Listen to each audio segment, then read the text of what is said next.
My mother-in-law wore white to my wedding, so I wore her wedding dress to her funeral. I'm Rachel Bennett, 34 years old, high school English teacher, and the woman who showed up to Patricia Thornton's funeral in the dress she wore when she married her husband in 1982. Patricia was my mother-in-law, past tense because she died 3 months ago. And yes, I wore her wedding dress to her funeral. But I'm getting ahead of myself. Let me rewind to 6 years ago when I met her son, David. David and I met at a bookstore. I was reaching for Jane Eyre. He grabbed Pride and Prejudice. We laughed about both choosing classics, went for coffee, spent 4 hours talking. He was kind, funny, passionate about his architecture work. Perfect. Our first date was Saturday. He called his mom Sunday morning. That should have been my first warning. But I was in love. When David proposed a year later with a rooftop setup complete with string lights and champagne, I said yes immediately. Then I met Patricia. She opened the door to their Greenwich home, looked me up and down, and said, "Oh, David said you were pretty. Not nice to meet you. Not welcome." Just that backhanded comment that made me feel like I'd failed a test I didn't know I was taking. The first strike came 2 months into our engagement. Family dinner. David's brother and his wife Jennifer, Patricia, David's father Robert, and me. Patricia was asking about wedding plans, normal mother of the groom questions about colors, venue, flowers. Then she turned to Jennifer. "You know, Jenny, Rachel reminds me of David's college girlfriend. What was her name? The one who had that procedure?" Silence. "Mom," David said quietly. "I'm just making conversation," Patricia continued, smiling at me. "Rachel, you're pro-choice, aren't you? David mentioned you're very liberal." My abortion had been 5 years earlier. A failing relationship, an unplanned pregnancy, my choice. I'd told David on our 4th date because I believe in honesty. I didn't believe he'd told his mother. "That's private," I said, hands shaking under the table. "We don't keep secrets in this family," Patricia said, sipping wine. "I just think everyone should know who's joining us." I looked at David. He stared at his plate, face red. "David tells me everything," Patricia added. "We're very close." I should have left then, should have seen the warning signs. But I loved David. And David apologized in the car, swore it slipped out during a conversation about values, promised it wouldn't happen again. I forgave him. Mistake. The second strike came 4 months before the wedding. Patricia called on a Tuesday. "Rachel, honey, I've been thinking about the wedding." "Okay." "You have 75 guests. The Thorntons have a much larger family. We should get equal representation." "Patricia, we agreed on 150 total. David and I are splitting it evenly. The groom's family should have more say. This is a Thornton wedding after all. It's my wedding too." "Of course, dear. I'm just saying I have 50 people who really should be there. Cousins, family friends, Robert's business associates. You understand. 50 people? That would put us at 200. We can't afford..."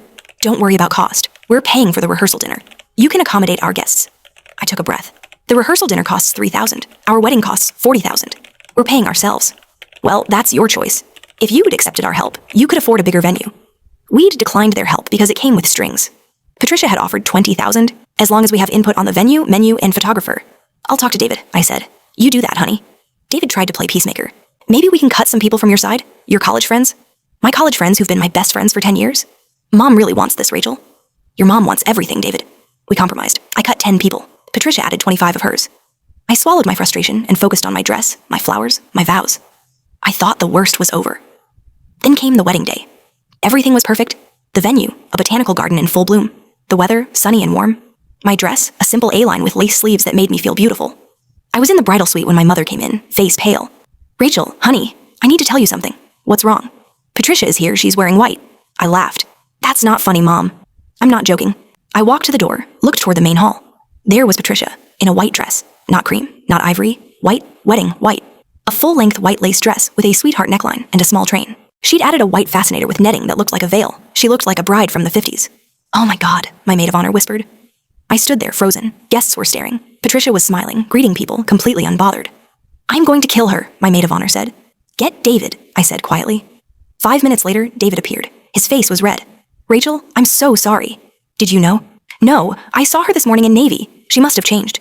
"Tell her to change." I tried. She said it's her son's wedding and she'll wear what she wants. She said you're being dramatic. "David, she's wearing white to our wedding." "I know. But the ceremony starts in 20 minutes. Can we just get through today? I'll talk to her after." I looked at the man I was about to marry. The man asking me to ignore his mother's blatant disrespect to avoid a scene. "Fine," I said. "We'll get through today." The ceremony was beautiful, despite Patricia in the front row, sitting there in her white dress like a ghost. I said my vows. David said his. We kissed. Everyone applauded. At the reception, Patricia stood next to us in every photo, her white dress prominent in shot after shot. During dinner, she gave a toast. "I always knew David would find someone interesting." "Rachel, you're not what I expected, but you make my son happy. That's what matters, even if you don't quite fit our family the way I imagined." Nervous laughter. I smiled through gritted teeth. Then the mother-son dance. Patricia and David swayed to Unforgettable, while she whispered something that made him laugh, her white dress twirling under the lights. I stood by the bar when my maid of honor appeared with red wine. Don't, I said. Just hold it, she whispered. Patricia walked past, heading to the bathroom, her white dress trailing behind. My maid of honor bumped my elbow. Wine flew from my glass, splashed across Patricia's dress in a dramatic crimson arc. Oh my God, I said, voice shocked. Patricia, I'm so sorry. She spun around. Her white dress was ruined. A huge red stain spread across the bodice like blood in water. You did that on purpose, she hissed. It was an accident. I'm so sorry. Don't touch me. She pushed past toward the bathroom. She left 20 minutes later. David was furious. That was cruel, Rachel. It was an accident. Was it? I looked at my new husband. She wore white to our wedding, David. She wore what she wanted. You didn't have to humiliate her.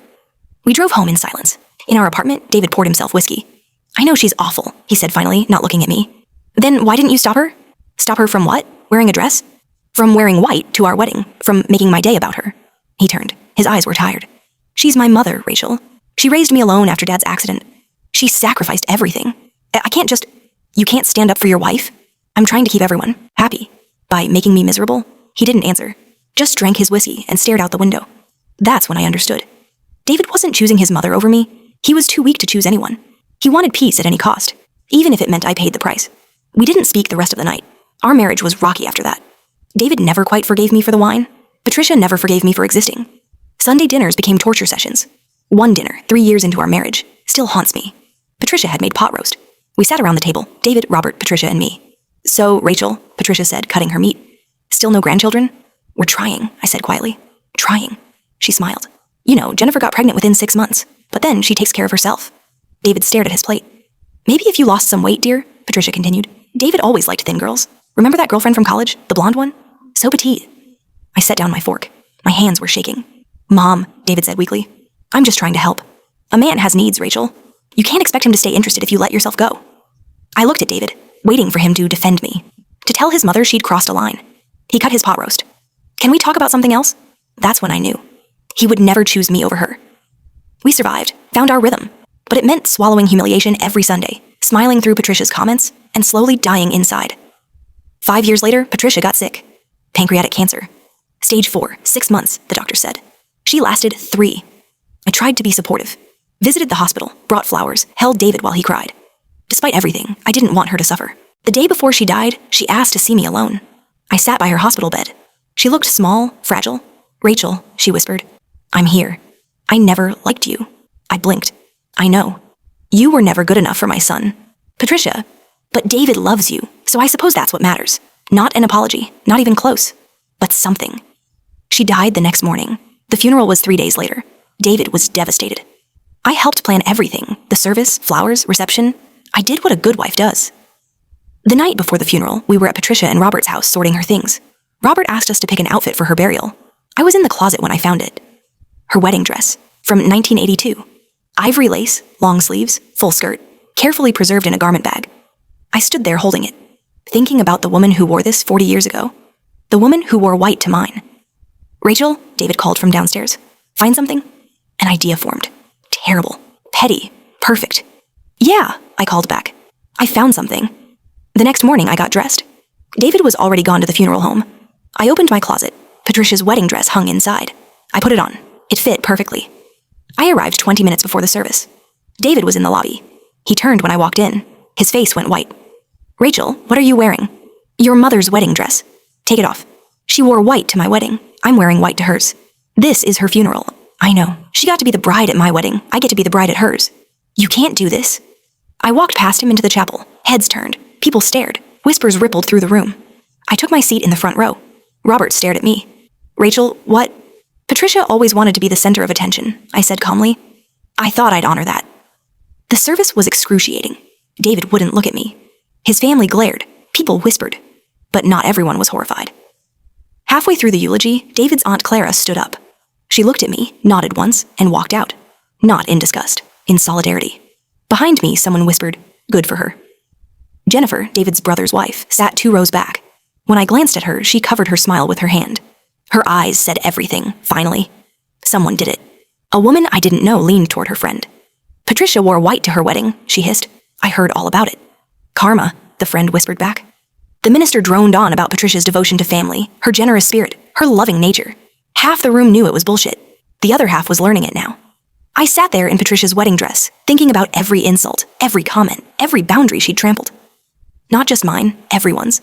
She'd criticized Jennifer's cooking, called David's brother's children wild, told Clara her divorce was shameful, informed Robert's sister she'd married down. Patricia had spent 60 years making people feel small, and now at her funeral, they were watching someone make her smaller. After, David's brother cornered me. "You're a monster. Your mother wore white to my wedding," I said. "This is karma." That was different. How? He didn't answer. David didn't speak to me for 3 days. When he finally did, his first words were, "I want a divorce." I looked at him. At the man I'd loved, married, built a life with. The man who'd never stood up for me against his mother.